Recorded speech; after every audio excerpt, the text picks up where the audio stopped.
Kolhapur police दलाचा नाविन्यपूर्ण उपक्रम.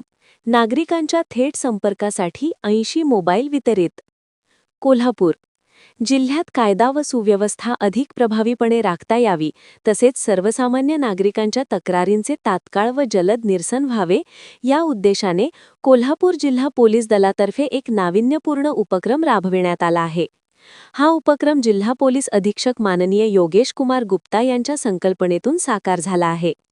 या उपक्रमाअंतर्गत महाराष्ट्र राज्यात प्रथमच कोल्हापूर जिल्हा पोलीस दलाने नागरिकांना थेट पोलीस अधिकारी व पोलीस ठाण्याशी संपर्क साधता यावा, यासाठी सर्व वरिष्ठ पोलीस अधिकारी, पोलीस ठाण्यांचे प्रभारी अधिकारी, विविध शाखा प्रमुख तसेच पोलीस अधीक्षक कार्यालयातील मंत्रालय शाखा प्रमुखांना स्वतंत्र मोबाईल क्रमांक उपलब्ध करून दिले आहेत.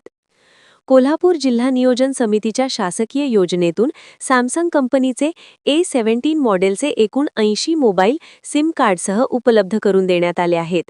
हे मोबाईल संबंधित पोलीस ठाणे अथवा शाखेकडे कायमस्वरूपी राहणार असून संबंधित अधिकारी बदलले तरी हे मोबाईल क्रमांक त्याच ठिकाणी कार्यरत राहणार आहेत. या उपक्रमामुळे नागरिकांना पोलीस ठाण्याशी संपर्क साधताना येणाऱ्या अडचणी दूर होणार असून तक्रारींचे तात्काळ निवारण, पोलीस प्रक्रियेतील गती वाढणे तसेच नागरिक आणि पोलीस यांच्यातील संवाद अधिक सुलभ होण्यास मदत होणार आहे. नागरिकांनी आपल्या अडचणी, तक्रारी तसेच महत्त्वाची माहिती देण्यासाठी या अधिकृत मोबाईल क्रमांकांचा योग्य व जबाबदारीने वापर करावा, असे आवाहन कोल्हापूर जिल्हा पोलीस दलातर्फे करण्यात आले आहे. ग्रामदेवता प्रतिनिधी मुरलीधर कांबळे, कोल्हापूर.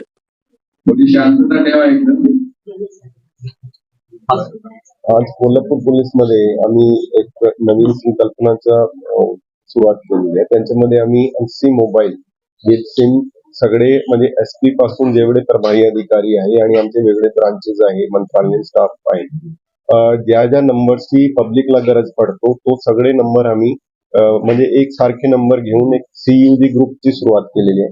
तोच नंबर म्हणजे कायमस्वरूपी तो अधिकारी जरी बदली झाले तरी पण तो नंबर कायमस्वरूपी तो पोलीस स्टेशन इन्चार्ज ऑफिसर म्हणून त्यांच्या नावावरती राहील. पब्लिकला पण वारंवार नंबर घ्यायची गरज पडणार नाही. जरी कोणी नवीन अधिकारी जॉईन झाला तर त्यांचा नंबर घ्यायची गरज पडणार नाही, कारण तोच नंबर पुढच्या अधिकारीकडे हँडओव्हर होईल. तेच नंबर आमचे वेबसाईटला पण फ्लॅश होतील आणि परमनंट तोच नंबर SP पासून SHO पर्यंत आमचे प्रभारी अधिकारीपर्यंत तोच नंबर राहणार आणि पब्लिकला कुठेही नंबर शोधायची गरज पडणार नाही. तो फिक्स एक नंबर आहे. आणि दुसरा त्यांच्या मागचा उद्देश आहे की आता बरेचसे OTP, बरेचसे शासनाचे पोर्टल जे चालू झाले त्यांचे पोर्टलवरती OTP येतात. तर OTP जर अधिकारी चेंज होता तर परत ते नंबर अपडेट पोर्टलमध्ये करायला लागतात. तो पण प्रोसिजरची गरज पडणार नाही. तो एकदा फिक्स नंबर पोर्टलवरती पडला तर सगळे OTP तोच नंबरवरती येणार आहे. त्यामुळे पब्लिकची सुविधासाठी आणि आणखी एक अधिकाऱ्याची कंप्लेंट असतात की आमची बदली झाली तरी पण पब्लिक आम्हाला फोन करून विचारतात. आता बरेचसे अधिकारी 3-3, 4-4 वर्षांपर्यंत आम्हाला फोन येत राहतात मागचे पोस्टिंगचे की असं एक काम आहे. तर म्हणजे कन्सर्न ऑफिसरचा नंबर अवेलेबल असणार ट्रान्सफर झाल्यानंतर, पण असा कुठलाही नंबर तो एरियामधून येणार नाही. सगळे संकल्पनामधून ते आज आम्ही 80 मोबाईलच्या वाटप, वेगळी शाखा, वेगळे आमचे पोलीस स्टेशन आणि सगळे अधिकारी आणि आमचे ब्रांचेस मध्ये केलेलं आहे.